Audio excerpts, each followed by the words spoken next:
Venison shanks here. I just pulled these out of the freezer. So while the meat's still frozen, I'm gonna go ahead and I'm gonna cut the knuckles off. So this portion is small enough to fit in the pot that I'm gonna cook it in. Now that all the ends are trimmed, I'm just gonna cover these up and let them thaw out in my fridge. Once your shanks are completely thawed out, go ahead and season them with just some salt and pepper. We're gonna brown these on all sides in your pot with a little bit of oil. In this case, I'm using vegetable oil.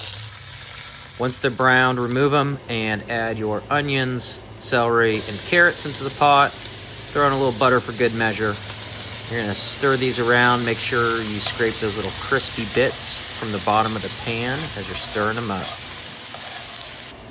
Once the onion is translucent, go ahead and add some garlic and a little bit of rosemary and thyme from the garden. Top that with some red wine. You're gonna want this red wine to reduce. Make sure you're stirring while it is reducing. And then you're gonna add a little spoonful of tomato paste, okay? After the tomato paste, I like to throw in some apple cider.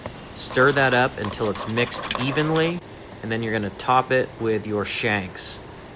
Pack them in there, and then once the shanks are in, we're gonna put some broth in there. I like the broth to pretty much cover the meat for this.